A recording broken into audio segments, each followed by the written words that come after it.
आखिरी प्रयास। एक समय की बात है, एक राज्य में एक प्रतापी राजा राज करता था।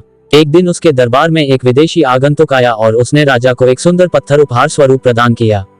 राजा वह पत्थर देख बहुत प्रसन्न हुआ। उसने उस पत्थर से भगवान विष्णु की प्रतिमा का निर्माण कर उसे राज्य के मंदिर में स्थापित करने का निर्णय लिया और प्रतिमा निर्माण का कार्य राज्य के महामंत्री को सौंप दिया।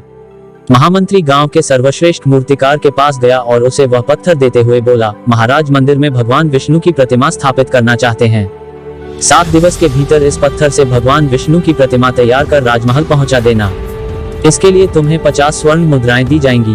50 स्वर्ण मुद्राओं की बात सुनकर मूर्तिकार खुश हो गया और महामंत्री के जाने के उपरांत प्रतिमा का निर्माण कार्य प्रारंभ करने के उद्देश्य से अपने औजार निकाल लिए। अपने औजारों में से उसने एक हथौड़ा लिया और पत्थर तोड़ने के लिए उस पर हथौड़े से वार करने लगा, किंतु पत्थर जस का तस रहा। मूर्तिकार ने हथौड़े के कई बार पत्थर पर किए, किंतु पत्थर नहीं टूटा। 50 बार प्रयास करने के उपरांत मूर्तिकार ने अंतिम बार प्रयास करने के उद्देश्य से हथौड़ा उठाया, किंतु ये सोचकर हथौड़े पर प्रहार करने के पूर्व ही उसने हाथ खींच लिया कि जब 50 बार वार करने से पत्थर नहीं टूटा तो अब क्या टूटेगा। वह पत्थर लेकर वापस महामंत्री के पास गया और उसे यह कह वापस कर आया कि इस पत्थर को तोड़ना नामुमकिन है, इसलिए इससे भगवान विष्णु की प्रतिमा नहीं बन सकती।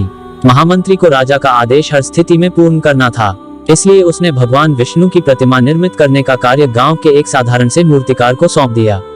पत्थर लेकर मूर्तिकार ने महामंत्री के सामने ही उस पर हथौड़े से प्रहार किया और वह पत्थर एक बार में ही टूट गया। पत्थर टूटने के बाद मूर्तिकार प्रतिमा बनाने में जुट गया। इधर महामंत्री सोचने लगा कि काश पहले मूर्तिकार ने एक अंतिम प्रयास और किया होता तो सफल हो गया होता और 50 स्वर्ण मुद्राओं का हकदार बनता। सीख। मित्रों, हम भी अपने जीवन में ऐसी परिस्थितियों से दो चार होते रहते हैं। कई बार किसी कार्य को करने के पूर्व या किसी समस्या के सामने आने पर उसका निराकरण करने के पूर्व ही हमारा आत्मविश्वास डगमगा जाता है और हम प्रयास किए बिना ही हार मान लेते हैं। कई बार हम 1-2 प्रयास में असफलता मिलने पर आगे प्रयास करना छोड़ देते हैं, जबकि हो सकता है कि कुछ प्रयास और करने पर कार्य पूर्ण हो जाता या समस्या का समाधान हो जाता। यदि जीवन में सफलता प्राप्त करनी है तो बार बार असफल होने पर भी तब तक प्रयास करना नहीं छोड़ना चाहिए जब तक सफलता नहीं मिल जाती।